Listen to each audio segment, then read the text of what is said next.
Sunil blast के office में लौटा। रिसेप्शन पर एक आदमी बैठा था। सुनील को देखते ही वो उठ खड़ा हुआ और नम्र स्वर में बोला, मिस्टर सुनील। जी हाँ, सुनील सहज भाव से बोला। मैं आपके ही इंतजार में यहां बैठा था। आपकी तारीफ। बंदे को दान सिंह कहते हैं। दान सिंह? सुनील ने नई दिलचस्पी के साथ उसे देखा। मैं होलकर इंडस्ट्रीज से संबंधित हूं। मुझे यहाँ मारुति राव होलकर ने भेजा है। सुनील ने देखा, एक लंबा चौड़ा हट्टा कट्टा तंदुरुस्त आदमी था। उसका चेहरा कठोर था और कान पहलवानों की तरह बैठे हुए थे। जो सूट वो पहने हुए था वो उस पर उसके बैल जैसे बलशाली शरीर पर चमड़ी की तरह मढ़ा हुआ था। तशरीफ लाइए, सुनील बोला।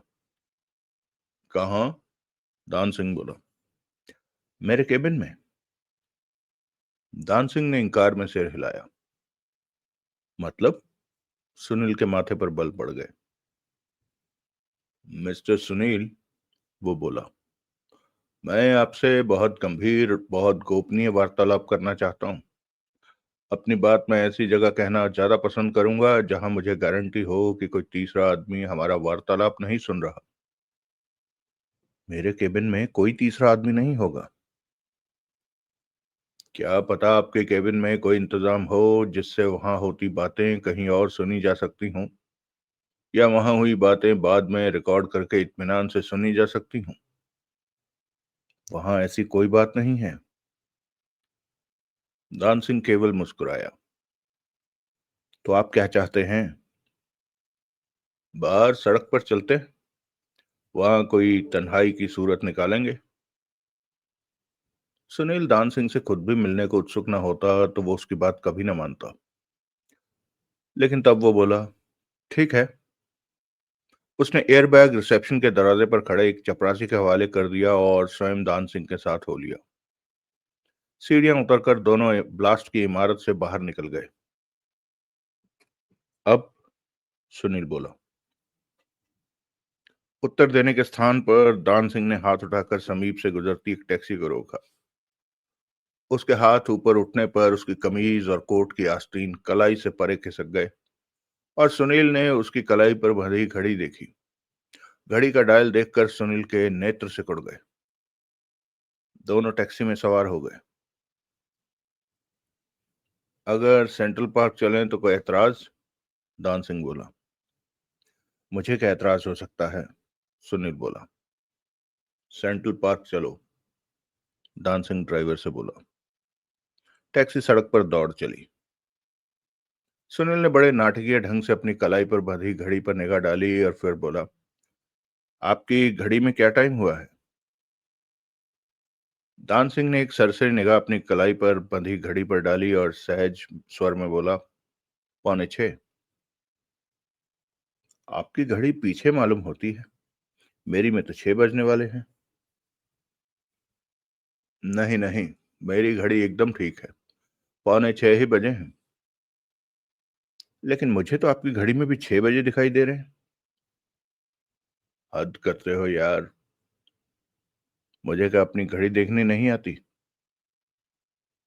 मेरे ख्याल में तुम्हारी घड़ी 6 बजा रही है। अरे 5:45 हुए हैं। जरा दिखाओ। कोई जरूरत नहीं। एकाएक दान सिंह का स्वर कठोर हो गया। मैंने कहा है ना, 5:45 हुए हैं। ड्राइवर, एकाएक सुनील ड्राइवर से बोला, गाड़ी रोको। ड्राइवर ने तत्काल आदेश का पालन किया। क्या हुआ? दान सिंह हड़बड़ा कर बोला। अगर 5:45 बजे हैं, सुनील अपनी तरफ का दरवाजा खोलता हुआ बोला, तो ये मेरा सिनेमा देखने जाने का टाइम है। नमस्ते। रुको रुको। टैक्सी से बाहर निकलने को तत्पर सुनील ठिठका। मैं कबूल करता हूं, दान सिंह बोला, कि तुम मेरी उम्मीद से कहीं ज्यादा काबिल आदमी हो। शुक्रिया, सुनील शुष्क स्वर में बोला। दरवाजा बंद कर दो। सुनील ने दरवाजा बंद किया। ड्राइवर, गाड़ी आगे बढ़ाओ, दान सिंह ने आदेश दिया। टैक्सी फिर चल पड़ी। सुनील ने अपनी जेब से अपना लकी स्ट्राइक का पैकेट निकाला और एक सिगरेट सुलगा लिया। उसने सिगरेट दान सिंह को ऑफर करने की कोशिश नहीं की। उसने सिगरेट का एक लंबा कश लगाया और ढेर सारा धुआं लगता उगलता हुआ बोला, अब बोलो, क्या टाइम हुआ है? मुझे नहीं मालूम, दान सिंह बोला। मेरे पास घड़ी नहीं है। उसने अपनी कलाई पर से घड़ी की सूरत का माइक्रोफोन उतारकर सुनील की गोद में डाल दिया। अब उसकी आस्तीन के नीचे से दो पतली पतली तारें साफ बाहर नजर आ रही थी। रिकॉर्डर भी बाहर निकालो, सुनील बोला। दान सिंह ने बड़ी शराफत से जेब से एक मिनिएचर टेप रिकॉर्डर निकालकर सुनील को सौंप दिया। सुनील ने उसका सेल निकालकर सेल, रिकॉर्डर और घड़ी सीट पर अपने और दान सिंह के बीच में रख ली। ऐसी कोई और करामात? उसने पूछा। नहीं है, दान सिंह बोला। बस यही थी। चाहो तो तलाशी ले लो। जरूरत नहीं है। फिर खामोशी छा गई। टैक्सी सेंट्रल पार्क पहुंची। दान सिंह ने टैक्सी को एक तन्हा स्थान पर रुकवाया और ड्राइवर से बोला, हमने कुछ प्राइवेट बातें करनी है, तुम जरा घूम फिर आओ। ड्राइवर ने सहमति में सिर हिलाया और टैक्सी छोड़कर चला गया। अब बोलो, सुनील बोला। क्या कहते हो? सबसे पहले तो मैं, दान सिंह बोला, अपना असली परिचय देना चाहता हूं। तुम्हारा असली परिचय मुझे मालूम है। तुम होलकर इंडस्ट्रीज के मालिकान के ट्रबल शूटर हो। हिंदुस्तानी में कहा जाए तो संकट मोचन हो। करेक्ट। उन लोगों को उसके उनके गले में पड़ी मुसीबतों से किसी भी तरह निजात दिलाना मेरी नौकरी का हिस्सा है। कई बार तो ऐसा भी होता है कि जब मुझे कोई और तरकीब नहीं सूझती तो उनकी बला मुझे या तो अपने सर लेनी पड़ती है या कोई बलि का बकरा ढूंढना पड़ता है। इस बार कहीं तुम मुझे ही बलि का बकरा बनाने की तो नहीं सोच रहे? अगर तुम बन सकते होते तो मुझे कोई एतराज ना होता, लेकिन तुम होशियार आदमी हो। सुनील खामोश रहा। मारुतिराव होलकर तुम पर विश्वास जाहिर कर रहा है। होलकर इंडस्ट्रीज की मेरी कई सालों की नौकरी का यह पहला मौका है जब उन्होंने संकट की घड़ी में मेरे अलावा किसी बाहरी आदमी में विश्वास जाहिर किया है। अगर तुम समझदारी से काम लो तो तुम होलकरों के इस विश्वास को कैश करके लाखों के आदमी बन सकते हो। लेकिन अगर तुमने कोई ज्यादा होशियारी दिखाने की कोशिश की तो तुम्हारी ऐसी की तैसी भी फिर सकती है। वार्निंग के लिए शुक्रिया। अब बताओ कि तुम क्या कहना चाहते हो? मैं तुम्हें एक बड़ी सनसनीखेज कहानी सुनाना चाहता हूँ और उसका क्लाइमैक्स में तुम्हें तुम्हारा रोल समझाना चाहता हूँ। सुनाओ, मैं सुन रहा हूँ। सबसे पहले तो मैं तुम्हारा एक भला करना चाहता हूँ। मेरा भला? हाँ। काशीनाथ आहूजा के बारे में अभी न पुलिस जानती है और न प्रेस। मैं तुम्हें उसकी कुछ ऐसी चीजें सौंप सकता हूँ जो काशीनाथ के बारे में जानकारी हासिल करने में मददगार साबित हो सकती हैं और जो बजाते खुद भी काशीनाथ के बारे में जानकारी का दर्जा रखती हैं। अच्छा। हाँ। दान सिंह ने अपनी जेब में से कुछ सामान निकाला और बोला, ये देखो, ये काशीनाथ आहूजा का ड्राइविंग लाइसेंस है। ये उस कार के रेंटल एजेंसी की उसके नाम कटी रसीद है जहां से उसने कार किराए पर ली थी। ये मेरीना होटल में उसके द्वारा अदा किए गए एडवांस किराए की रसीद है। ये उसका पर्स है जिसमें उसके नाम के कुछ विजिटिंग कार्ड है। विशालगढ़ के एक क्लब का मेंबरशिप कार्ड है और 1200-1300 रुपए के नोट है। ये उसकी चाबियों का गुच्छा है। ये उसकी कलाई कलाई की घड़ी है जिसका कि शीशा टूटा है। घड़ी चल नहीं रही। ये 1:32 पर रुकी हुई है। उसने सारी चीजें सुनील की गोद में डाल दी। मैं क्या करूं इनका? सुनील ने हड़बड़ाकर कहा। इन्हें अपनी जेब में डाल लो और इनका कोई ऐसा इस्तेमाल सोचो कि तुम्हारे अखबार की जय जयकार हो जाए। तुम्हारे पास ये चीजें कहां से आई? जरा सा अकल से काम लोगे तो तुम्हें खुद ही सूझ जाएगा कि ये चीजें मेरे पास कहां से आई होंगी। हम्म। अब मैं होलकर इंडस्ट्रीज पर आता हूँ। होलकरों का अंपायर उनके बाप दादाओं के खून पसीने से बना है। होलकर इंडस्ट्रीज का जो विशाल वृक्ष उन्होंने लगाया है, उन्हें यह गवारा नहीं कि उसके फल कोई और तोड़ सके। ऐसा खतरा उन्हें किससे है? बलवंतराव होलकर की नौजवान बीवी शशिकला से। होलकर इंडस्ट्रीज का भीष्म पितामह मारुतिराव होलकर शशिकला को एक क्षण के लिए भी अपने परिवार के एक सदस्य के तौर पर कबूल नहीं कर सका।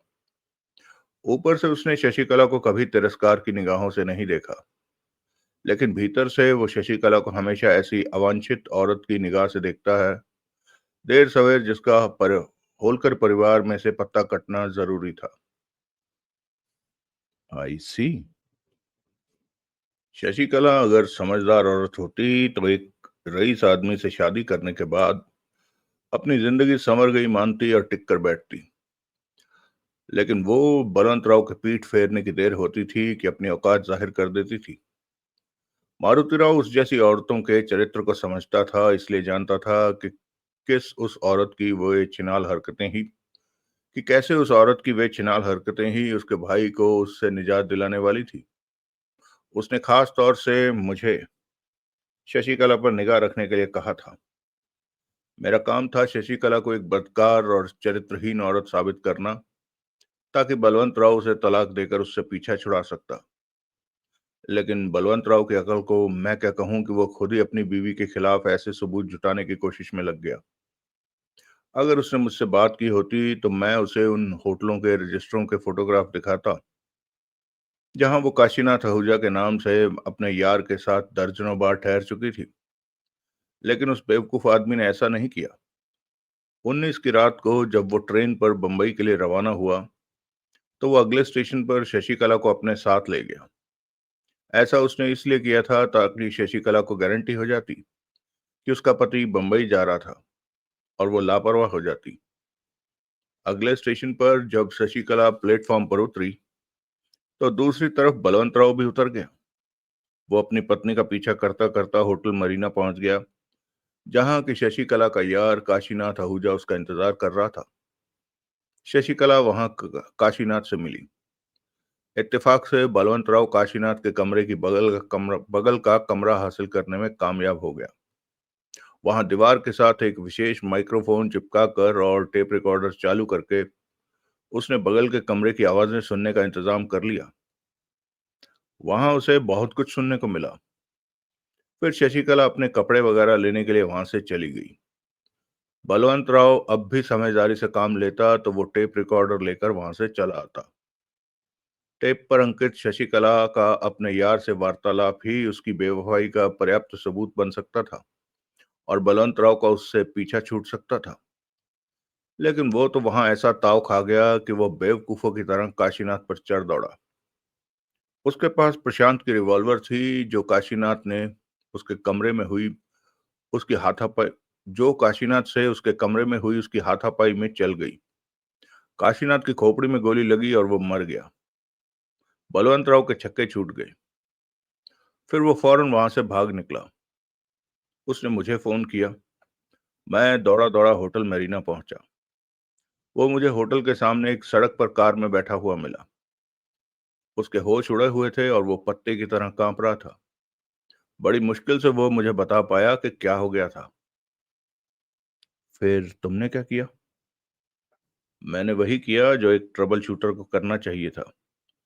हर किसी की निगाह में बलवंत राव बंबई की ओर दौड़ती हुई ट्रेन में सवार था।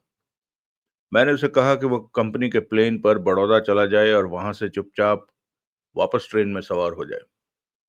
मैंने उसे कहा कि बाद में मैं इंडियन एयरलाइंस की किसी फ्लाइट से बड़ौदा पहुंचकर प्लेन वापस ले आऊंगा और किसी को कानो कान खबर नहीं होगी कि असल में क्या हुआ था। उसने तुम्हारी राय पर अमल किया? हाँ, फौरन, गोली की तरह। फिर तुमने क्या किया? फिर मैं वापस काशीनाथ के होटल के कमरे में पहुंचा तो मैंने वहां देखा कि काशीनाथ की खोपड़ी से खून बहना तो बंद हो गया था, लेकिन कमरे में बिछा गलीचा खून से रंगा पड़ा था। मैंने काशीनाथ की लाश को एक ओर किया और गलीचे को लपेटकर फर्श से उठा लिया। बलवंत राव वाले कमरे में भी वैसा ही गलीचा बिछा मैंने देखा था। मैं वो गलीचा वहां से ले आया और खून से रंगे गलीचे की जगह बिछा दिया। फिर अभी मैं लाश और गलीचे को वहां से निकालने की कोई तरकीब ही सोच रहा था कि शशिकला वहां वापस लौट आई। उसे तुमने बताया? उसे मैंने बताया कि मैं ही वो आदमी था जो उसके पीछे लगा हुआ था, और मुझे उसकी सारी करतूतों की मुकम्मल खबर थी। मैंने उसे बताया कि बगल के कमरे में मैंने ही उसका और उसके यार का वार्तालाप टेप किया था, जो कि निर्विवाद रूप से उसे एक बेवफा बीवी साबित कर सकता था। मैंने उसे कहा कि उसके जाने के बाद मैं उस कमरे में आया था। मैंने उसे कहा कि उसके जाने के बाद मैं उसके कमरे में आया था। मैंने रिवॉल्वर दिखाकर काशीनाथ को धमकाया और उससे लिखित में मैं ये लेने में कामयाब हो गया था कि वो उसका यार था। बाद में मुझे असावधान पाकर काशीनाथ एकाएक मुझ पर झपट पड़ा तो मुझे आत्मरक्षा के लिए उस पर गोली चला देनी पड़ी। गोली इत्तेफाक से उसकी खोपड़ी में धंस गई और वो मर गया। फिर फिर मैंने उसे कहा कि मैं उसे तबाह कर देने का इंतजाम कर चुका था। मेरी रिपोर्ट बलवंत राव तक पहुंचती तो वो निश्चय ही उसे तलाक दे देता और हर्जे खर्चे के तौर पर उसे काला पैसा न मिलता। लेकिन अगर वो लाश को ठिकाने लगाने में मेरी मदद करने को तैयार हो और मेरी और भी बातें मानने को तैयार हो, तो मैं उसके खिलाफ जुटाए उसकी बेवफाई के सबूत नष्ट कर सकता था और इस प्रकार उसका सत्यानाश होने से बच सकता था। वो मानी? कैसे न मानती? फिर फिर मैंने उसे समझाया कि मैं क्या चाहता था। पहले उसने लाश ठिकाने लगाने में मेरी मदद की। उसके बाद उसने प्लेन द्वारा बंबई चली जाना था और ये जाहिर करना था कि वो शुरू से ही अपने पति के साथ ट्रेन में थी। उसने बलवंत राव से यह भी कहना था कि वह नशे में कार चलाते समय एक्सीडेंट कर बैठी थी और एक आदमी उसकी कार के नीचे कुचला जाकर मारा गया था। उसने अपने पति से प्रार्थना करनी थी कि वो ये कहकर उसकी रक्षा करे कि वो ट्रेन के सारे सफर में हर क्षण उसके साथ थी। ऐसा करने से मुझे दो फायदे थे। एक तो इस प्रकार शशिकला की टांग काशीनाथ के कत्ल के बखेड़े में फंस जाती तो वो दोबारा कभी बलवंत राव के सामने सिर उठाने का हौसला न कर पाती। दूसरे, वो यही समझती कि बलवंत राव शुरू से ही ट्रेन में था और इस प्रकार वो बलवंत राय के लिए एलिबाई बन जाती। उसे ये शक नहीं होता कि बलवंत राव ट्रेन में नहीं था? कैसे होता? मैंने उसे ये विश्वास जो दिला दिया था कि असल में उसके पीछे मैं लगा था और काशीनाथ से मुलाकात के दौरान होटल में उनके कमरे की बगल के कमरे में मैं था। फिर बड़ौदा तो बलवंत राव ट्रेन में ही पहुंच जाता। शशिकला प्लेन द्वारा उससे पहले बंबई पहुंच जाती। ट्रेन जब बंबई के रेलवे स्टेशन पर आकर खड़ी होती तो शशिकला अपने पति को ट्रेन में ही पाती। फिर भला उसे ये कैसे शक होता कि वो ट्रेन में नहीं था? हम्म, तुम ठीक कह रहे हो। फिर फिर शशिकला की सहायता से मैंने काशीनाथ की लाश को और खून से रंगे गलीचे को होटल से बाहर निकाला। गलीचे को मैंने जलाकर राख कर दिया। फिर लाश का हमने ऐसा अंजाम करने का फैसला किया कि वो एक एक्सीडेंट की शिकार लगे। तब शशिकला ने मुझे राय दी कि प्रशांत जब स्टेशन पर बलवंत राय को सी ऑफ करने आया था, वो तब भी काफी नशे में था और वो अभी पार्टी में वापस भी जाने वाला था, जहां उसने और पीनी थी। इसलिए अगर हम उसकी कार हासिल करके एक्सीडेंट स्टेज करते हैं तो बात बहुत बढ़िया बन सकती है। क्योंकि प्रशांत अगर वाकई नशे में धुत होता तो वो बाद में कभी ये दावा न कर पाता कि एक्सीडेंट उसने नहीं किया था। बात मुझे जच गई। हम लाश को कहीं छुपाकर रामपुर रोड पहुंचे। वहां हमारे सामने चेतना भार्गव प्रशांत की कार पर उसे बहुत खस्ता हालत में वहां छोड़कर गई थी। चेतना ने कार को ड्राइव वे में छोड़ दिया था और चाबियां इग्निशन में ही लगी रहने दी थी। उसके वहां से कूच कर जाने के बाद हमने प्रशांत की कार को अपने अधिकार में कर लिया और उसे लेकर पटेल रोड पर वहां पहुंचे जहां हम लाश छुपा कर आए थे। मैंने लाश को कार के सामने के भाग के साथ बांध दिया। शशिकला ने कार चलाई। पहले तो सड़क के साथ रगड़ खा खा कर लाश की सूरत बिगड़ गई और फिर जब कार के दोनों पहिए उसके ऊपर से गुजरे तो खोपड़ी का भुरकस निकल गया। उसके बाद लाश को सड़क पर पड़ी छोड़कर हम कार वापस ले आए। काशीनाथ का ये सारा सामान जो तुमने अभी मुझे दिया है, तुमने उसकी जेबों में से निकाला था? और क्या? फिर यहां शशिकला मुझे धोखा दे गई। उसने कार को कोठी पर ले जाकर ड्राइव वे में उस हालत में नहीं छोड़ा जिस हालत में उसे हमने वहां पाया था। उसने कार को गैरेज में बंद कर दिया और चाबियां लेकर भीतर प्रशांत के बेडरूम में पहुंची। वहां उसने प्रशांत के कपड़े उतारकर उसे पजामा सूट पहना दिया और कार की चाबियां उसकी पतलून की जेब में डाल दी, जहां कि वो जानती थी कि वो हमेशा चाबियां रखता था। इस प्रकार उसने ऐसा इंतजाम कर दिया कि प्रशांत जब होश में आता तो वो यही समझता कि एक बार चेतना द्वारा कोठी में पहुंचा दिए जाने के बाद वो दोबारा जरूर कार लेकर कहीं गया था और तभी वो कहीं एक्सीडेंट कराया था। मैंने ऐसी स्टेज सेट की थी कि हालात इस बात की तरफ इशारा करें कि प्रशांत की कार शशिकला ने चलाई थी और उसी ने एक्सीडेंट किया था। लेकिन वो औरत मेरी उम्मीद से ज्यादा चालाक निकली और शक का रुख प्रशांत की तरफ करने में कामयाब हो गई। आई सी। एक्सीडेंट के बारे में पुलिस हेडक्वार्टर पर जो गुमनाम कॉल आई थी वो तुमने की थी? और कौन करता? दर्शनलाल का क्या किस्सा है? उसकी गवाही सरासर झूठी है। 19 की रात को वो घटनास्थल के पास भी नहीं फटका था। वो होलकर इंडस्ट्रीज का कर्मचारी है और मेरे भरोसे का आदमी है। प्रशांत की कार का नंबर उसे मैंने ही बताया था, जो उसने मेरी मौजूदगी में अपने घर पर बैठकर अपनी डायरी में लिखा था। दर्शनलाल इस तस्वीर में फिट कहाँ होता है? असल में दर्शनलाल की गवाही का इंतजाम मैंने पुलिस का ध्यान शशिकला की ओर आकर्षित करने के लिए किया था। प्रशांत बार बार एक ही बात कह रहा था कि कार कोई युवती चला रही थी। दर्शनलाल की गवाही से इस बात की तस्दीक हो सकती थी, लेकिन वो आदमी अदालत में गड़बड़ा गया। सरकारी वकील ने उससे नहीं पूछा कि कार कोई आदमी चला रहा था या कोई औरत, और वो अपनी तरफ से ये बात बता नहीं सका। लेकिन शशिकला कैसे फंस सकती थी? उसे तो बलवंत राय की अलीबाई हासिल होने वाली थी कि दुर्घटना के समय वो उसके साथ ट्रेन में थी। तुम ठीक कह रहे हो, लेकिन मुझे अभी भी इस बात की खबर नहीं है कि बलवंत राव अपनी बीवी के लिए झूठ बोलने को तैयार हुआ है या नहीं। इस बारे में उसे बंबई से मुझे खबर करनी चाहिए थी, जो कि उसने नहीं की। शशिकला यहाँ से जाने से पहले एक बार मुझे धोखा दे गई थी, इसलिए बलवंत राव के बिना मुझे मालूम हो बलवंत राव के बिना मुझे मालूम नहीं हो सकता था कि उसने खुद एक्सीडेंट किया होने की मेरी सिखाई कहानी जाकर बलवंत राव को सुनाई थी या नहीं। अगर वो कहानी उसने नहीं सुनाई थी तो मेरे चंगुल से वो पूरी तरह निकल गई थी। लेकिन उसे एकाएक बंबई पहुंच जाने की भी तो कोई वजह बतानी थी। वो क्या कहती कि वो क्यों बलवंत राव के पीछे पीछे बंबई पहुंच गई थी? वो ऐसी बात कहती कि बलवंत राव का दिल बाग बाग हो जाता।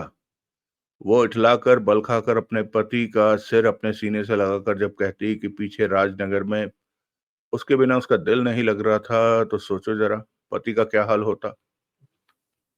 उसका तो पटड़ा हो जाता। करेक्ट। शशिकला से तो तुम मिल ही चुके हो। अपनी अपील से किसी की भी अकल पर पर्दा डाल पाने में काबिल लगी कि नहीं तुम्हें? लगी, सरासर लगी। बलवंत राव से कोई खबर हासिल न होने पर मैंने शशिकला को केस में फिर से लपेटने की खातिर दर्शनलाल को साधा था। लेकिन बात कुछ बनी नहीं। विटनेस स्टैंड पर पहुंचकर वो आदमी घबरा गया। रही सही कसर तुमने उसका इंटरव्यू लेकर उसे अपने पेपर में छाप कर पूरी कर दी। शशिकला के राजनगर लौटने के बाद से तुम्हारी उससे कोई बात नहीं हुई? हुई। उसने नहीं बताया कि बलवंत राव उसे एलिबाई देने को तैयार हुआ था या नहीं? बताया था। वो कहती है कि उसका पति सहर्ष इस बात के लिए तैयार हो गया था कि पूछे जाने पर वो ये कहेगा कि आखिरी क्षण पर उसका इरादा बदल गया था और उसने शशिकला को राजनगर कैंट स्टेशन से उतरने नहीं दिया था। यानी कि शशिकला हर क्षण अपने पति के साथ थी। लेकिन जब शशिकला ये कह रही है कि बलवंत राव मान गया था, तो मुझे ये बात बलवंत राव की जबानी भी मालूम होनी चाहिए थी। हो सकता है किसी वजह से शशिकला झूठ बोल रही हो। देखो, मैं बलवंत राव का भरोसा कर सकता हूँ, शशिकला का नहीं। हम्म। और और बस यही है सारी सारी कहानी। कहानी मैंने सुनी। और समझी भी। लेकिन एक बात समझ में नहीं आई। क्या? ये कहानी तुमने मुझे क्यों सुनाई? कत्ल वास्तव में बलवंतराव के हाथ से हुआ है। इतनी सनसनीखेज और गोपनीय बात तुमने मुझे क्यों बताई? तुमने ये नहीं सोचा कि मैं एक अखबार नवीस हूं और ये बात अपने अखबार में छापने के लिए दे सकता हूं? मैंने सब कुछ सोचा है। मैं जानता हूं कि एक ऐसी बात जिसकी सत्यता प्रमाणित करने का तुम्हारे पास कोई साधन नहीं, तुम अखबार में छपने के लिए नहीं दे सकते। मैंने तुम्हें सिर्फ एक कहानी सुनाई है जो कि झूठ भी हो सकती है।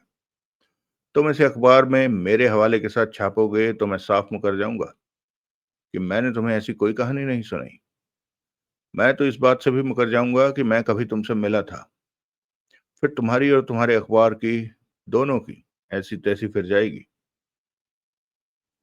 आई सी। फिर भी कहानी तुमने मुझे क्यों सुनाई? तुम्हारा सहयोग हासिल करने के लिए। कैसा सहयोग? देखो, इस वक्त स्थिति ऐसी बन गई है कि पूरे होलकर अंपायर के सिर पर खतरे के बादल मंडरा रहे हैं। मैंने सारी स्थिति पर बड़े गौर से विचार किया है और मैं इस नतीजे नतीजे पर पहुंचा हूं कि होलकर परिवार का कल्याण प्रशांत के फंसे रहने में ही है। क्या? सुनील हैरानी से बोला। सुनो सुनो, ये साली गोली वाली बात सामने ना आ जाती तो प्रशांत छूट ही गया था। लाश की खोपड़ी से लाश की खोपड़ी से निकली उस गोली की वजह से वो दोबारा पकड़ा गया। लेकिन सिर्फ इस बात का उस पर अपराध साबित नहीं होने वाला। लेकिन सिर्फ इसी बात पर उसका अपराध साबित नहीं होने वाला। पुलिस के पास प्रशांत के अपराध की तरफ इशारा करने वाला कोई चश्मदीद गवाह नहीं है और न ही उसके खिलाफ कोई ठोस सर्कमस्टेंशियल एविडेंस है। घातक रिवॉल्वर प्रशांत की जरूर है, लेकिन पुलिस कभी भी यह साबित नहीं कर सकती कि गोली भी उसी ने चलाई थी। हिट एंड रन की गवाही में दर्शन लाल को तुम ही ने गड़बड़ा दिया है। इन सारी बातों को ध्यान में रखकर सोचो तो तुम्हें मानना पड़ेगा कि प्रशांत के खिलाफ कोई बहुत ठोस केस नहीं है। लेकिन सारे ड्रामे में बलवंत राव का जो रोल है, अगर वो सामने आ गया तो उसका बचना मुश्किल होगा। उसका रिवॉल्वर से लैस होकर अपनी बीवी के पीछे लगना ही उसके कत्ल के इरादे की पुष्टि करता है। उस पर डेलिब्रेट कोल्ड ब्लडेड मर्डर का जो इल्जाम आएगा, उससे वो हरगिज बच नहीं सकेगा और सीधा फांसी के फंदे से झूल जाएगा। होलकर एम्पायर में आज की तारीख में प्रशांत का कोई महत्व नहीं है, लेकिन बलवंत राव का बहुत महत्व है। तुम उस लड़के को बलि का बकरा बनाना चाहते हो? उसे कुछ नहीं होने वाला। लेकिन अगर हो गया तो तुम ऐसी कोशिश करो कि उसे कुछ ना हो। तुम अपने अखबार में ऐसी बातें छापो जो प्रशांत के हक में पब्लिक ओपिनियन बनाए। तुम अपने उस दोस्त वकील को वक्त की जरूरत समझाओ और उसे कहो कि अगर प्रशांत अपराधी साबित होना होता भी लगे तो वो केस को ऐसा मोड़ दे कि ऐसा लगे कि प्रशांत ने आत्मरक्षा के लिए खून किया और बचपने की वजह से घबरा कर लाश को अपनी कार के नीचे कुचलकर उसे हिट एंड रन का केस बनाने की कोशिश की, चाहे असल में उसने ऐसा कुछ ना किया हो। हाँ, इस तरह प्रशांत को सजा हो भी गई तो वो साल 6 महीने की होगी, जबकि अगर बलवंत राव वाली बात सामने आ गई तो वो सीधा फांसी पर ही लटक जाएगा। हमारे अखबार में सिंथेटिक बातें नहीं छपती। देखो, मेरी बात का मतलब समझो। और चैटर्जी साहब सिंथेटिक केस की पैरवाई नहीं करते। मैंने सुना है कि वो बुढ़ा बहुत ढीठ है, इसलिए तो मैं तुम्हारे पास आया हूं, क्योंकि अपनी जुबान में मैं तुम्हें समझा सकता हूँ, चटर्जी को नहीं समझा सकता। जैसे सहयोग की तुम मुझसे अपेक्षा कर रहे हो, अगर वो मैं तुम्हें ना दूं तो तुम क्या करोगे? तुम पागल हो? ये पूछो कि अगर वैसा सहयोग तुम मुझे दोगे तो मैं क्या करूंगा। यही बता दो। तो मैं होलकर इंडस्ट्रीज के मालिकान से तुम्हें नकद 10 लाख रुपए दिलवाऊंगा। आई सी। और इनकार करने की सूरत में मैं तुम्हारा खाना खराब कर दूंगा। एकाएक दान सिंह का स्वर बेहद कठोर हो उठा। मैं तुम्हारी ऐसी गत बनाऊंगा कि तुम पनाह मांगते फिरोगे, लेकिन पनाह भी हासिल नहीं होगी। तुम मुझे धमका रहे हो? एकदम ठीक पहचाना है तुमने। हाँ, मैं तुम्हें धमका रहा हूं। सुनील खामोश रहा। एक बात याद रखना, मैं होलकर इंडस्ट्रीज का ट्रबल शूटर हूं। मैंने मालिकान का हर बखेड़ा हमेशा बड़े संतोषजनक ढंग से निपटाया है और हमेशा उनकी उम्मीदों पर खरा खरा उतर कर दिखाया है। ये कोई पहला कत्ल नहीं है जिसका तिया पांचा एक करने का काम मुझे सौंपा गया है। मैंने बहुत लाशें ठिकाने लगाई हैं दोस्त। मैं एक कत्ल को छिपाने के लिए दूसरा कत्ल कर सकता हूं, और वो दूसरा कत्ल मेरा भी हो सकता है। यकीनन हो सकता है। अपने मालिकान की बेहतरी के लिए मैं कुछ भी कर सकता हूं। तुम जानते हो मुझे, मैं बहुत बुरा आदमी हूं। हाँ, कम से कम तुम्हारी इस आखिरी बात से कोई सबूत की जरूरत नहीं रहती। मजाक मत करो। मैं भला तुमसे मजाक क्यों करूंगा? मजाक का तुम्हारा मेरा रिश्ता ही कौन सा है? दान सिंह ने कहर भरी निगाहों से उसकी तरफ देखा। उसने दो तीन बार थूक निकली, फिर बोला, तो फिर क्या जवाब है तुम्हारा? अपना जवाब क्या मुझे खाका खींच कर समझाना होगा तुम्हें? यानी कि तुम मुझे सहयोग देने के लिए तैयार नहीं हो? ड्राइवर को वापस बुला लो, मुझे ठंड लगने लगी है यहाँ। दान सिंह खून का घूंट पीकर रह गया। फिर उसने हाथ आगे बढ़ाकर दो तीन बार टैक्सी का हॉर्न बजाया। तुम्हारा बड़ा साहब, सुनील बोला। मारुतिराव होलकर मुझे बड़े ऊंचे आदर्शों वाला आदमी लगा था। तुम्हारी इस फरेब भरी गंदी बेहुदा स्कीम की उसे खबर है? वो जानता है कि तुम उसके भाई को बचाने के लिए उसके भतीजे की बलि का सामान कर रहे हो? Shut up. मारुतिराव होलकर को अगर कुछ नहीं मालूम तो तुम्हारे खतरनाक इरादों की खबर मैं उसे दूंगा। मैं कल ही उससे मिलूंगा। मिलने जाकर देखना, तुम धक्के मारकर वहां से बाहर निकाल दिए जाओगे। तभी ड्राइवर वापस लौट आया। अगला दृश्य। अगली सुबह दिनकर ने सुनील को सोते से जगाया। मैं सीधा विशालगढ़ से आ रहा हूं, वो बोला। यूथ क्लब जाने से तो कोई फायदा नहीं था। रमाकांत जी से तो दोपहर बाद ही बात होती, इसलिए मैंने सोचा कि सीधा आपके पास ही चलूं। अच्छा किया, सुनील बोला। कोई बात बनी? धड़ल्लेदार तो कोई नहीं, लेकिन मोटे तौर पर तो बनी। क्या हुआ? काशीनाथ की बीवी तो अब उस पते पर रहती नहीं जो काशीनाथ का उसकी जिंदगी में था। उसने तो सुना है दोबारा शादी कर ली थी और फिर विशालगढ़ छोड़ दिया था। लेकिन मैं उसके एक चचेरे भाई और कुछ दोस्तों को तलाश करने में कामयाब हो गया था। उनके कथनानुसार काशीनाथ का दाह संस्कार उनके सामने हुआ था और इस बात में शक की कोई गुंजाइश नहीं थी कि वो काशीनाथ ही था। हम्म। और ये तस्वीर, वो एक 4 गुणा 6 इंच की तस्वीर सुनील को थमाता हुआ बोला, मुझे काशीनाथ के एक दोस्त से हासिल हुई है। सुनील ने तस्वीर को गौर से देखा और बोला, इस बात की गारंटी है ना कि ये काशीनाथ आहूजा की तस्वीर ही है? 100% गारंटी है, दिनकर निश्चयपूर्ण स्वर में बोला। लेकिन ये तो सिर्फ उसके चेहरे की तस्वीर है। उसका कद काठ रंग रूप वगैरह भी तो मालूम करना था। वो सब मोटे तौर पर वैसा ही है जो कार रेंटल एजेंसी वालों ने काशीनाथ आहूजा का बताया था। लगभग 6.25 फुट कद, उम्र लगभग 40 साल, हट्टा कट्टा तंदुरुस्त आदमी, पढ़ा लिखा, संभ्रांत वगैरह वगैरह। आई सी।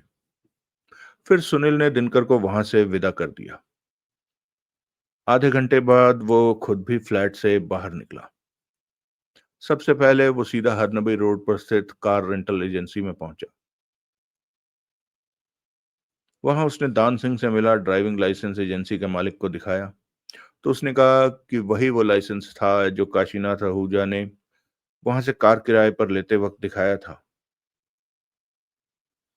उसने ये भी बताया कि उससे पहले भी वो कई बार काशीनाथ को कार किराए पर दे चुके थे, इसलिए अपनी कार की सलामती के बारे में वो आश्वस्त थे। इस बार भी कार इसलिए वापस नहीं लौटी थी क्योंकि काशीनाथ बेचारा मर गया था। सुनील ने उसे दिनकर की विशालगढ़ से लाई काशीनाथ आहूजा की तस्वीर दिखाई, तो वो बोला कि वो काशीनाथ आहूजा की तस्वीर नहीं थी। जो आदमी उससे कार किराए पर लेकर गया था, उसकी शक्ल उस तस्वीर से नहीं मिलती थी। फिर सुनील ने वो कॉन्ट्रैक्ट फॉर्म निकलवाया जो कार किराए पर लेते समय काशीनाथ आहूजा ने साइन किया था। उसने उस पर हुए हस्ताक्षरों को उसके ड्राइविंग लाइसेंस पर हुए हस्ताक्षरों से मिलाकर देखा, तो पाया कि मोटे तौर पर तो दोनों हस्ताक्षर मिलते थे, लेकिन बहुत बारीकी से देखने पर उनमें काफी फर्क मालूम होता था। सुनील ने हरनबी रोड से ही उस कॉन्ट्रैक्ट फॉर्म की एक फोटोस्टैट कॉपी बनवा ली और फिर मालिक से पूछा, जो गाड़ी आपने काशीनाथ आहूजा को किराए पर दी थी वो अब कहाँ है? बाहर कंपाउंड में खड़ी है, मालिक बोला। जब से आप इसे होटल मरीना से लाए हैं तब से ये दोबारा किराए पर दी गई है? नहीं। अगर ऐसा है तो मेहरबानी इसे एक आध दिन और तो आपकी मेहरबानी इसे एक आध दिन और यूं ही खड़े रहने दीजिएगा। पुलिस आपकी बहुत शुक्रगुजार होगी। ठीक है, ऐसे ही सही। फिर सुनील मालिक का धन्यवाद करके वहां से विदा हो गया। वो होटल मरीना पहुंचा। वहां भी काशीनाथ आहूजा की तस्वीर को किसी ने ना पहचाना। फिर उसने होटल के रजिस्टर में हुए काशीनाथ आहूजा के हस्ताक्षरों का मुआयना किया। उसने देखा कि वे हस्ताक्षर कार रेंटल एजेंसी के कॉन्ट्रैक्ट फॉर्म पर हुए हस्ताक्षरों से तो मिलते थे, लेकिन काशीनाथ आहूजा के ड्राइविंग लाइसेंस वाले हस्ताक्षरों से नहीं मिलते थे। उसने होटल रजिस्टर की अपने साथ लाए कैमरे से एक तस्वीर खींच ली। फिर उसने उस कमरा नंबर 115 के बारे में पूछा तो उसे बताया गया कि इत्तेफाक से उस वक्त वो कमरा खाली था। उसने कमरे में जाने की इजाजत चाही जो उसे थोड़ी सी हील हुज्जत के बाद मिल गई। सुनील 115 नंबर कमरे में पहुंचा। ये वो कमरा था जिसमें 19 तारीख की रात को काशीनाथ आहूजा शशिकला के इंतजार में मौजूद था। उसने बड़ी बारीकी से कमरे का मुआयना किया। कहीं कोई संदिग्ध बात दिखाई न दी। अंत में जब उसने कालीन उठाकर फर्श का मुआयना किया तो उसके होंठों पर मुस्कुराहट आ गई। फर्श में एक स्थान पर एक गोली धसी हुई थी। वो कालीन को यथास्थान पहुंचाकर वहां से बाहर निकल गया। अब उसने बलवंतराव होलकर के लिए मस्कट फोन करना था। सुनील ब्लास्ट के ऑफिस पहुंचा तो पाया कि चेतना भार्गव पहले से ही वहां मौजूद थी। सुनील उसे अपने केबिन में ले गया। उसने देखा वो बहुत परेशान हाल लग रही थी। उसका चेहरा उदास था और आंखों से व्याकुलता झलक रही थी। सुनील ने उसके लिए कॉफी मंगवाई और पूछा, कैसे आई? जरा इसे देखो, चेतना बोली। उसने अपने हैंडबैग से एक टाइपशुदा चिट्ठी की प्रतिलिपि निकालकर सुनील को सौंपी। ये क्या है? ये उस चिट्ठी की प्रतिलिपि है जो आज चैटर्जी साहब को दस्ती भेजी गई है। सुनील ने चिट्ठी पढ़ी। वो चिट्ठी चैटर्जी साहब के नाम एक ज्ञापन था जिसके अंतर्गत उन्हें प्रशांत होलकर की पैरवी करने की जिम्मेदारी से मुक्त किया गया था और उन्हें अपनी तब तक की सेवाओं का फाइनल बिल बनाकर मारुतिराव होलकर को तुरंत अदायगी के लिए भेजने के लिए कहा गया था। चिट्ठी में ये भी लिखा था कि अब चैटर्जी साहब की जगह बैरिस्टर मंगलदास महंत को प्रशांत होलकर की पैरवी के लिए नियुक्त किया गया था। ये लोग चैटर्जी साहब को यूं नहीं हटा सकते, सुनील हैरानी से बोला। हटा तो नहीं सकते, चेतना धीरे से बोली। हटा तो उन्हें उनका मुवक्किल ही सकता है, लेकिन जो बात उन्होंने चिट्ठी में कही है वही उन्होंने प्रशांत को भी कही है। उन्होंने प्रशांत को यह पट्टी पढ़ाई है कि जो कुछ किया जा रहा है उसकी भलाई के लिए किया जा रहा है।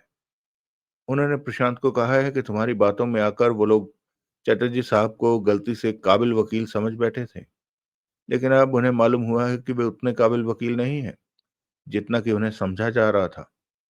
उनका कहना है कि होलकरों की उम्मीदों पर खरा उतरने लायक काबिल वकील बैरिस्टर मंगलदास महंत हैं। लेकिन असल में ये सब हुआ क्यों? इसलिए हुआ क्योंकि दान सिंह तुम्हें जो पट्टी पढ़ाना चाहता था वो तुमने नहीं पढ़ी। यानी कि ये सब किया धरा दान सिंह का है। हाँ, आज सुबह सवेरे ही वो बड़े होलकर साहब के पास पहुंच गया था। उसने बुजुर्गवार को ऐसी पट्टी पढ़ाई कि वो फौरन दान सिंह की हाँ में हाँ मिलाने लगे। चटर्जी साहब के लिए ये चिट्ठी दान सिंह ने मेरे से टाइप करवाई थी और फिर खुद जाकर इस पर बड़े होलकर साहब के साइन लिए थे। चटर्जी का पता फौरन कट जाए चटर्जी का पत्ता फौरन कट जाए, इसलिए ये चिट्ठी स्पेशल मैसेंजर के हाथ उनके ऑफिस में भेजी गई थी। ये तो चटर्जी साहब और प्रशांत दोनों के साथ बड़ी ही जाती है, सुनील चिंतित भाव से बोला। चटर्जी साहब से ज्यादा काबिल वकील इस शहर में दूसरा नहीं है, और बैरिस्टर मंगलदास महंत तो हरगिज भी नहीं है। वो तो एक करप्ट वकील है जो सिर्फ उन्हीं लोगों के काम आ सकता है जिनकी थैली में दम हो। वो इंसाफ की लड़ाई नहीं लड़ता। वो तो दौलत के सहारे दूसरों को करप्ट करके उनकी राय का रुख अपने मुवक्किल के हक में बदलने की कोशिश करता है। वो जज, सरकारी वकील, पुलिस, किसी को भी साफ कह सकता है कि प्रशांत बड़े घर का लड़का है, इसलिए उसे छोड़ो और अपनी सेवाओं की कीमत बताओ। प्रशांत के लिए भी ये अच्छी बात नहीं। अगर होलकरों की दौलत का जादू ना चला तो बैरिस्टर महंत तो प्रशांत का मुकम्मल पुलंदा बनवा देगा। मुझे भी ऐसा ही लग रहा है सुनील। दान सिंह का इस केस में दखल देते ही मुझे लगने लगा था कि वो कोई ऐसी चाल चल रहा है जो प्रशांत के हित में नहीं हो सकती। दान सिंह ने एकाएक सारे सिलसिले की बागडोर यूं अपने हाथों में ले ली है कि मुझे तो किसी बड़े षड्यंत्र की बू आने लगी थी। इसलिए आज सुबह मैं प्रशांत से मिलने जेल में गई थी। अच्छा? सुनील ने हैरानी से कहा। हाँ, मैं उसे बताकर आई हूं कि उसके खिलाफ उसके अपने ही लोग षड्यंत्र रच रहे हैं। मैं बहुत गुप्त रूप से प्रशांत से मिलने गई थी, लेकिन फिर भी दान सिंह को खबर लग गई। लग गई तो फिर क्या हुआ? फिर ये हुआ कि मुझ पर यह इल्जाम लगाकर मुझे नौकरी से निकाल दिया गया है कि मैं अपने एम्प्लॉयर के हितों के खिलाफ जा रही थी, उसे धोखा दे रही थी और अपनी नौकरी के दौरान हासिल हुई गोपनीय जानकारी का बेजा इस्तेमाल कर रही थी। दान सिंह ने मुझे बहुत बेइज्जत करके खड़े पैर नौकरी से निकाल दिया। और मारुति राव होलकर ने कुछ नहीं कहा? वो क्या कहेगा? इतना बड़ा आदमी एक मामूली कर्मचारी के निकाल दिए जाने पर क्या कहेगा? ऊपर से बीमार होने की वजह से वो ऐसे पचड़ों में पड़ना ही नहीं चाहता।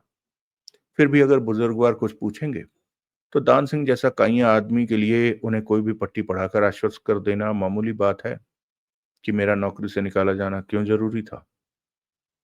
कमाल है।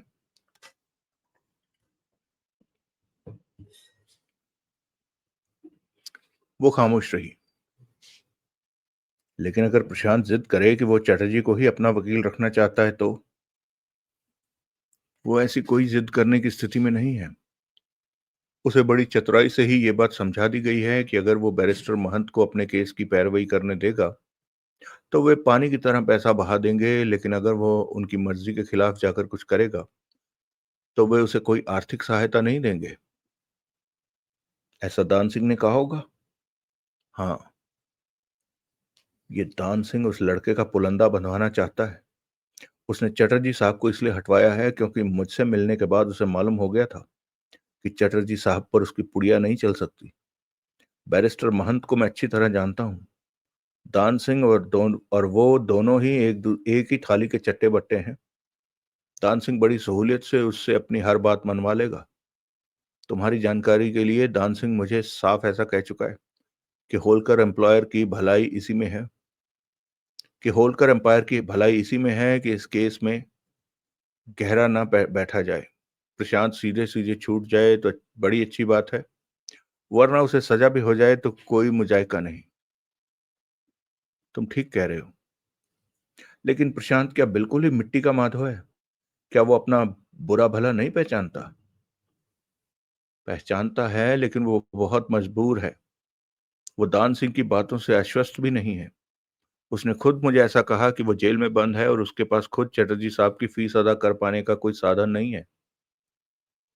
यानी कि अगर ऐसा कोई साधन होता तो वो बैरिस्टर महंत को अपना केस देने को तैयार ना होता। वो किसी को भी अपना केस देने को तैयार ना होता। चटर्जी साहब से एक ही मुलाकात में वो उनका मुरीद हो गया है। उसे लग रहा है कि सिर्फ चटर्जी साहब ही उसे उस मौजूदा स्थिति से निजात दिला सकते हैं। इसलिए मैं तुमसे दरख्वास्त करने आई हूं कि तुम चटर्जी साहब को कहो कि वो प्रशांत का केस ना छोड़ें। प्रशांत उनकी फीस नहीं भर सकता, लेकिन उसने अपने हैंडबैग में हाथ डालकर एक चेक निकाला और उसे सुनील के सामने मेज पर रखती हुई कातर स्वर में बोली, ये 4160 रुपए का चेक है जो मेरी आज की तारीख तक की मुकम्मल कमाई है। मेरे पास एक सोने की अंगूठी और 4 चूड़ियां हैं जिन्हें मैं आज ही बेच रही हूँ। उनसे हासिल रकम भी मैं शाम तक तुम्हें दे जाऊंगी। फिलहाल इससे ज्यादा मैं कुछ नहीं कर सकती, लेकिन मैं चटर्जी साहब की फीस अपने आप पर कर्ज मानकर उम्र भर चुकाती रहूंगी। कैसे? नौकरी तो तुम्हारी छूट गई। मैं और नौकरी तलाश कर लूंगी। होलकर इंडस्ट्रीज द्वारा ऐसे खराब इल्जामों के रूप में कोई ढंग की नौकरी तो इस शहर में तुम्हें शायद ही मिल सके। मैं ये शहर छोड़ दूंगी, मैं यहाँ से दूर कहीं चली जाऊंगी। होलकर खुदा तो नहीं है, उनका प्रभुत्व तो सारे हिंदुस्तान में नहीं हो सकता। प्रशांत चाहता है कि चटर्जी साहब उसके वकील बने रहें। बहुत चाहता है, लेकिन वो मजबूर है। उसके पास उनकी फीस अदा करने का कोई साधन नहीं है। तुम ये सब उसके लिए क्यों कर रही हो? मुझे नहीं मालूम मैं क्यों कर रही हूं। अपनी आंखों में उमड़ते आंसुओं को वो जबरन रोकने की कोशिश कर रही थी।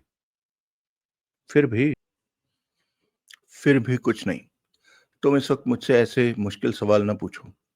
तुम मुझे छोड़ो और ये बताओ कि मौजूदा हालात में चटर्जी साहब प्रशांत का केस न छोड़ने के लिए मान जाएंगे या नहीं? वो कोर्ट में एक दिन की हाजिरी के लिए 5,000 रुपए लेते हैं। मैं उनकी पाई पाई चुका दूंगी। उन्हें होलकरों के खिलाफ लड़ना होगा। मैं उनके काम की दुश्वारी को समझती हूँ। मैं जानती हूँ होलकर एम्पायर कितना शक्तिशाली है, लेकिन फिर भी भगवान के लिए कोई ऐसी सूरत निकालो कि वो केस न छोड़े। तुम सीधे चटर्जी साहब के पास क्यों नहीं गई? मैं उन्हें जानती नहीं।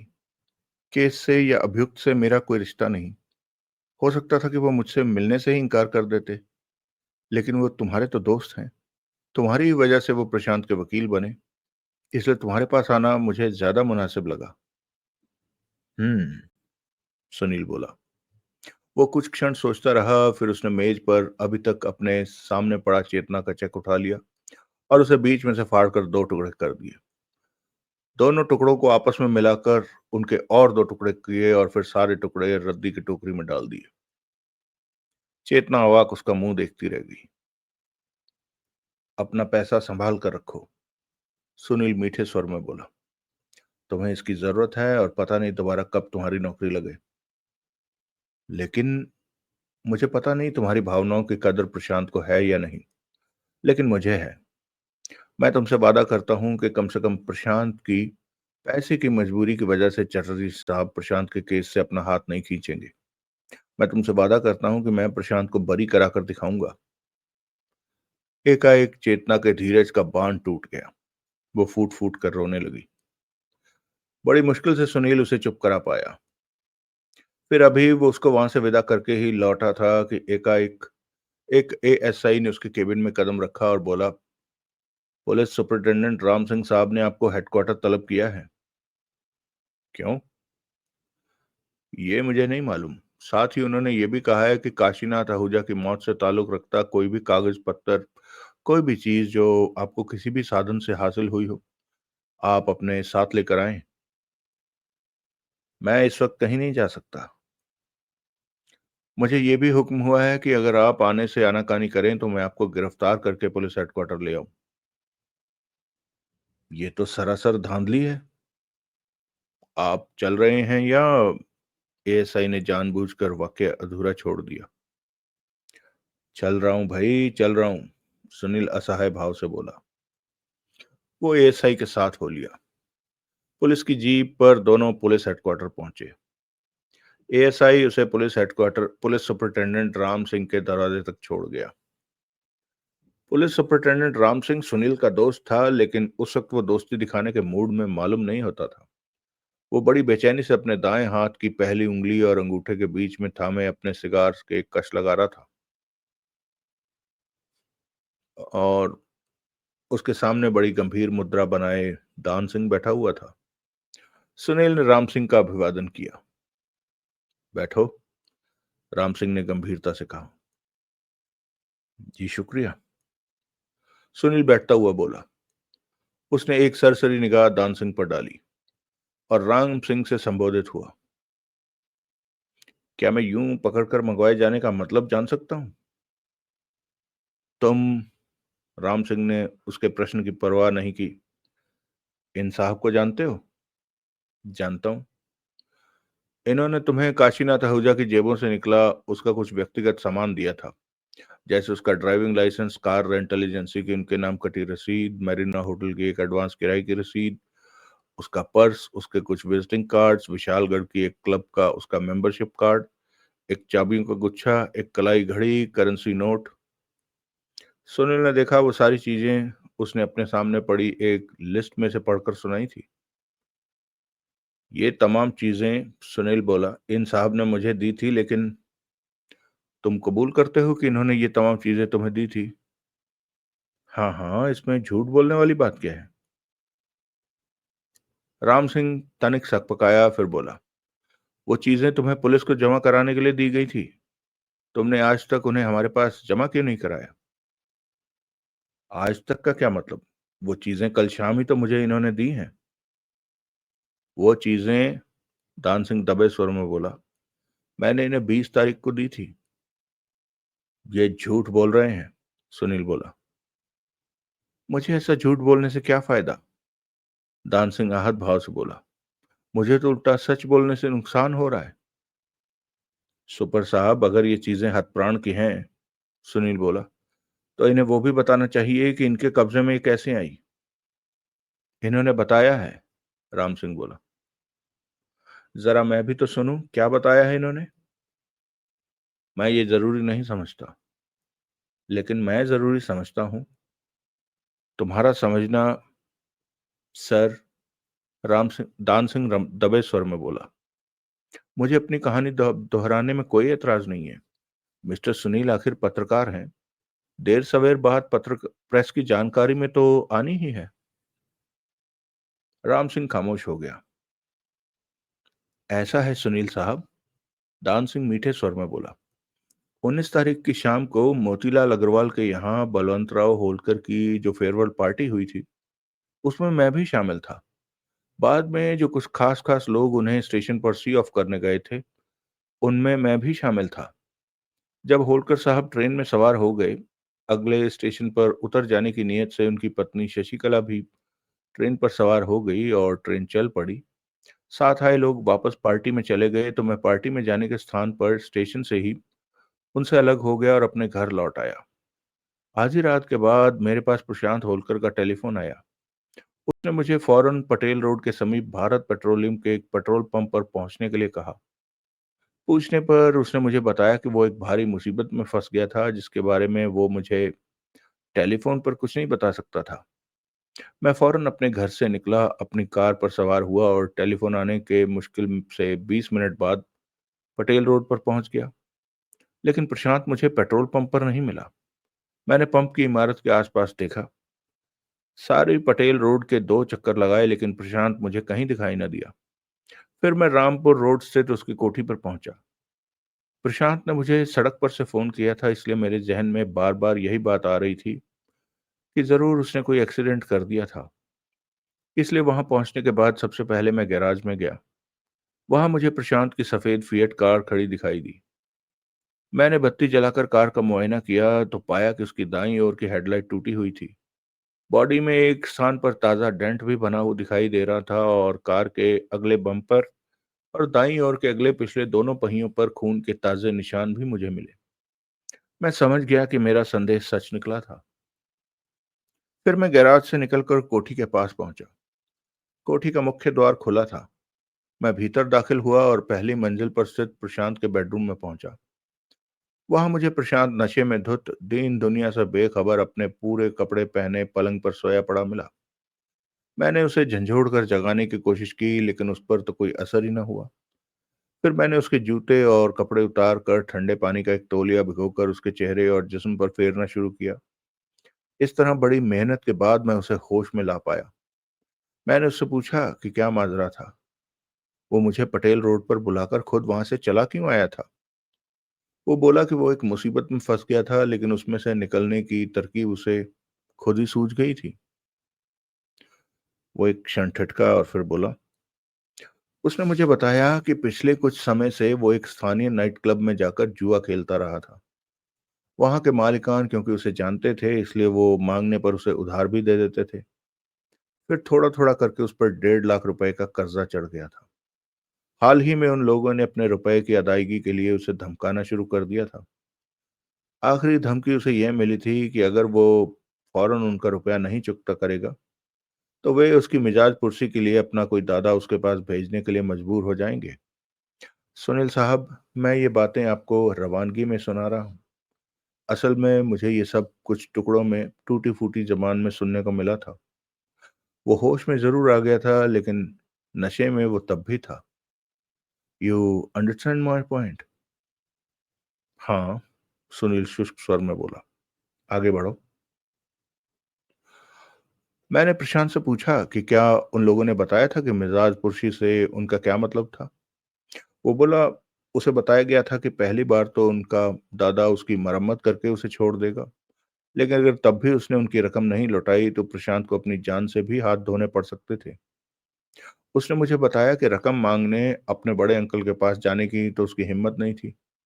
वो अपने छोटे अंकल से इस बारे में बात करना चाहता था, लेकिन पार्टी के हल्ले गुल्ले में उसे वैसा कोई मौका नहीं मिल पाया था। बात इतनी नाजुक थी कि उसे तरीके से अच्छे सहानुभूतिपूर्ण माहौल में कहे बिना कोई नतीजा निकलने वाला नहीं था, और उसके छोटे अंकल पार्टी के शोर शराबे में हद से ज्यादा मशगूल थे। फिर अपने अंकल की तरफ से मायूस होकर उसने वही रकम मोतीलाल अग्रवाल साहब से हासिल करने के लिए उनसे बात की थी, लेकिन वहां भी उसका काम नहीं बना। अग्रवाल साहब के पास या तो उस रकम का इंतजाम नहीं था, या वो देना नहीं चाहते थे। वो कहता है कि फिक्र और टेंशन के उस माहौल में वो जरूरत से ज्यादा शराब पी गया था और रात के 10 बजे तक उसकी नशे से बुरी हालत हो गई थी। फिर उसी के कथनानुसार कोई लड़की उसकी कार चलाकर उसे उसके घर तक छोड़ गई थी। जब मैंने उससे पूछा कि वो लड़की कौन थी, लेकिन मैंने उससे पूछा कि वो लड़की कौन थी, लेकिन मुझे यही जवाब मिला कि वो लड़की को नहीं जानता था। बहरहाल, अगर ऐसी कोई लड़की थी तो वो उसे उसके बेडरूम में पहुंचाकर वहां से चली गई थी। उसके जाते ही प्रशांत कहता है कि उसे उल्टी आने लगी। जैसे कि आप जानते ही होंगे कि पेट में जरूरत से ज्यादा अनपची शराब होने से होता है। वो कहता है कि उल्टियों आने से उसका नशा काफी हद तक उतर गया था और उसकी तबीयत भी सुधरने लगी थी। तब उसे अपने पिता के एक दोस्त की याद आ गई थी जो हाल ही में कलकत्ते से आया था और होटल मरीना में ठहरा हुआ था। प्रशांत की एक दिन पहले उससे मुलाकात भी हुई थी। वो प्रशांत के पिता की जिंदगी में उनका बड़ा जिगरी दोस्त था और खूब पैसे वाला आदमी था। उस संकट की घड़ी में प्रशांत ने उससे 1.5 लाख रुपए की रकम उधार मांगने का फैसला किया। उसके पिता का वो दोस्त, क्योंकि अगली सुबह ही प्लेन द्वारा कलकत्ते चले जाने वाला था, इसलिए उसने उसी क्षण होटल मरीना जाने का फैसला कर लिया। नशा उसका काफी हद तक उतर ही गया था। उसके जूते पलंग के पास ही पड़े थे, जो कि शायद वो कथित युवती उतार गई थी जो उसे वहां तक छोड़ गई थी। उसने जूते दोबारा पहन लिए और मेज के दराज से अपना रिवॉल्वर निकालकर अपनी जेब में डाल लिया। वो किस लिए? मैंने भी उससे यही सवाल किया था। उसका कहना था कि जुआ घर वालों की धमकी की तलवार अभी भी उसके सिर पर लटक रही थी। उसके ख्याल से इतनी रात गए उन लोगों से उसका उन लोगों के दादा से आमना सामना हो सकता था। हो सकता था। हुआ? अच्छा। जी हाँ। प्रशांत जब निकालने के लिए गैराज में पहुंचा तो वहां दादा पता नहीं कहां से निकलकर उसके सामने आ खड़ा हुआ। वो बोला कि वो 1.5 लाख की रकम की वसूली के लिए आया था और रकम ना मिलने की सूरत में उसके हाथ पांव तोड़ने के इरादे से आया था। प्रशांत कहता है कि ज्यों ही उसने यह कहा कि वो अभी रकम का इंतजाम नहीं कर सकता, वो आदमी उस पर झपट पड़ा। उसने ताबड़तोड़ कई घूंसे प्रशांत पर बरसा दिए। प्रशांत गैराज के फर्श पर गिर पड़ा। वो दादा फिर उसकी ओर बढ़ा। उस वक्त बिना कुछ सोचे समझे प्रशांत ने अपनी जेब में पड़ी रिवॉल्वर निकाल ली और उसका रुख दादा की तरफ करके उसका घोड़ा दबा दिया। प्रशांत रिवॉल्वर से चली प्रशांत रिवॉल्वर से गोली चलाकर उसे केवल वार्निंग देना चाहता था कि वो हथियार बंद था। लेकिन इत्तेफाक की बात है कि उस गोली उस दादा के सिर के ऊपर से गुजर जाने के स्थान पर उसकी खोपड़ी में धंस गई। फिर वो दादा उसकी आंखों के सामने गैराज के फर्श पर ढेर हो गया। प्रशांत कहता है कि उस घटना से उसका रहा सा नशा भी उतर गया। गोली की आवाज गैराज में बड़े जोर से गूंजी थी और उसे सुनकर कोई भी अड़ोसी पड़ोसी वहां पहुंच सकता था। वो फौरन उस आदमी के पास पहुंचा। उसने देखा उसकी खोपड़ी से खून तो बहुत बह रहा था, लेकिन वो मरा नहीं था। उसने उसे फौरन अपनी कार में लादा और खुद भी कार पर सवार होकर वहां से रवाना हो गया।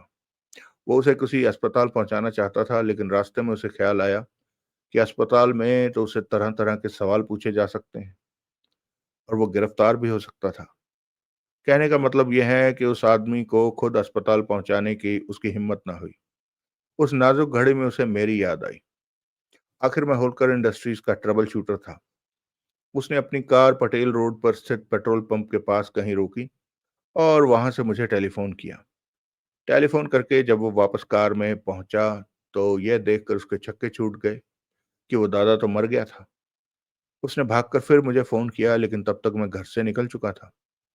अब एक लाश के साथ अपनी मौजूदगी से उसे दहशत हो रही थी।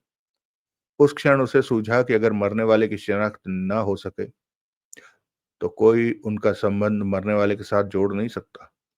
अगर वो पहचाना जाता तो उसको प्रशांत के पास भेजने वाले जरूर बताते कि वो किस चक्कर में प्रशांत के पास भेजा गया था। और फिर ये संभावना भी जरूर सामने आती कि शायद प्रशांत ने ही मार खाने से बचने के लिए उसका खून कर दिया था। मरने वाले की शिनाख्त न हो सके, इस खातिर उसने मरने वाले की जेब का सारा सामान निकाल लिया। उसने उसके कपड़ों पर लगे दर्जी के बिल्ले तक उखाड़ लिए। फिर उसने लाश को कार में से निकालकर अपनी कार के हुड पर रख दिया। फिर वो उसे मेन रोड पर ले आया। उस वक्त सड़क खाली थी। उसने कार को स्पीड देकर दौड़ाया और फिर एकाएक जोर से ब्रेक का पेडल दबाया तो लाश हुड से उछलकर कार के आगे सड़क पर जा गिरी और कार की चपेट में आ गई। फिर लाश की पोशाक का कोई हिस्सा कार के अगले बम्पर में फंस गया और लाश कार के साथ घिसटती चली गई। अंत में जब वो बम्पर से अलग हुई तो कार के दाईं ओर के दोनों पहिए लाश के ऊपर से गुजर गए। थोड़ा आगे जाकर उसने कार का रुख वापस मोड़ा और एक बार फिर उसे लाश पर से गुजार दिया। इस तरह न सिर्फ लाश का हुलिया शिनाख्त के बाहर हो गया, बल्कि खोपड़ी तरबूज की तरह फट जाने की वजह से उसमें बना गोली का छेद भी छुप गया। उसने तुम्हें बताया था कि गोली लाश की खोपड़ी में थी? उसने कहा था कि गोली खोपड़ी से पार निकल गई थी और गैराज में कहीं थी।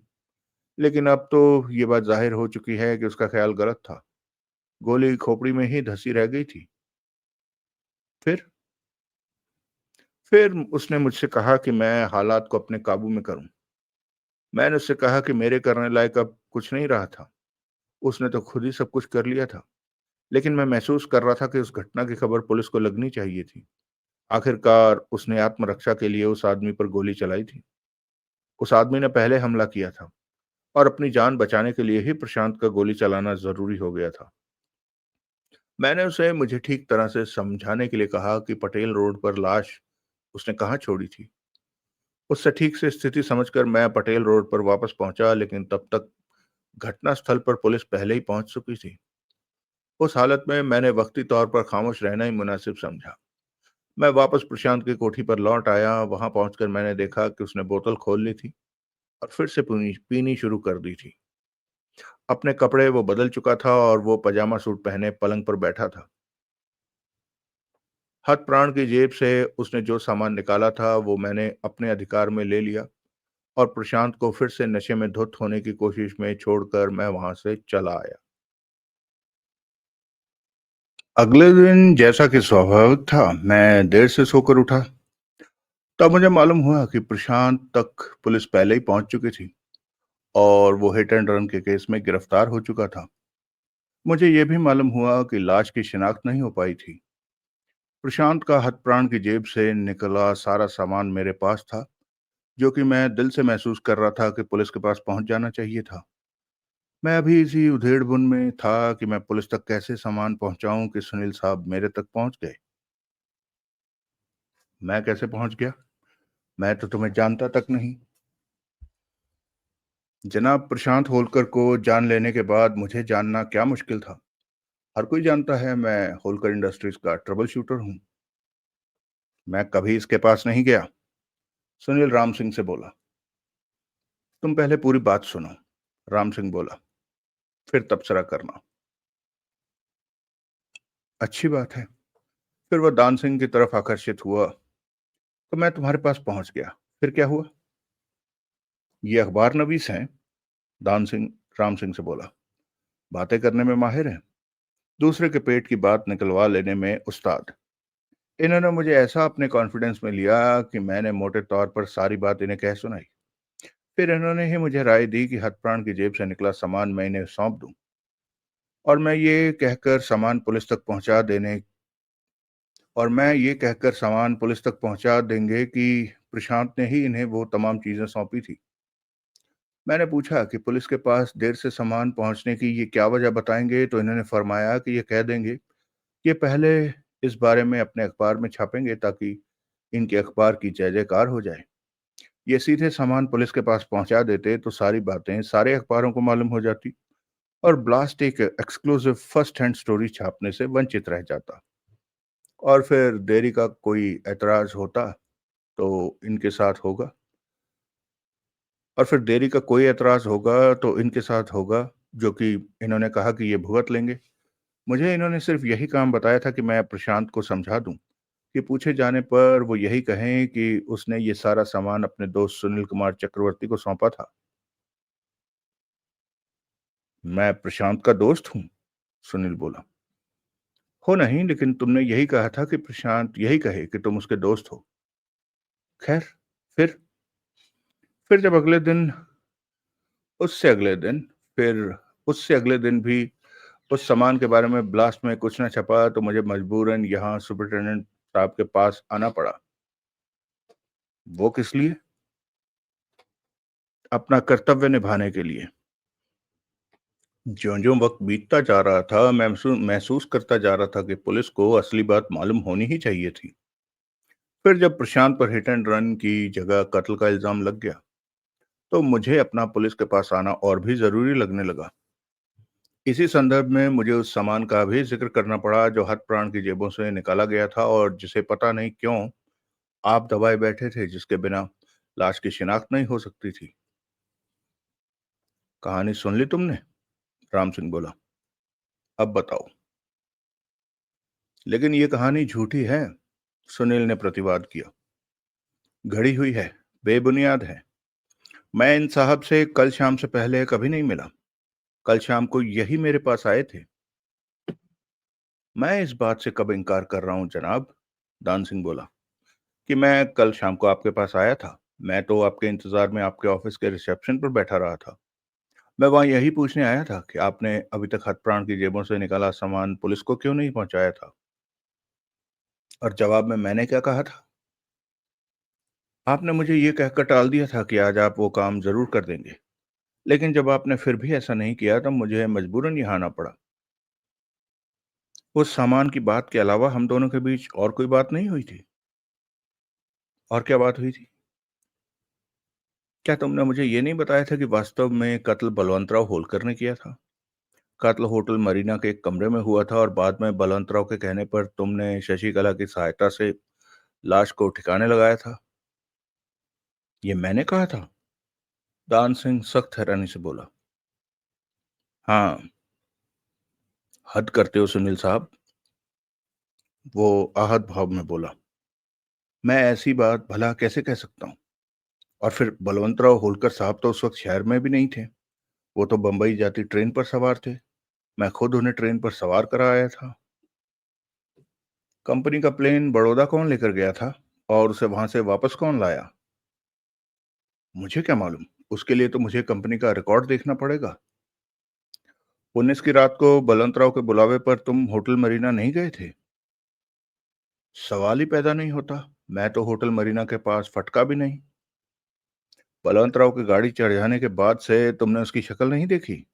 ना, तुम्हारी उसकी कोई कम्युनिकेशन नहीं? ना।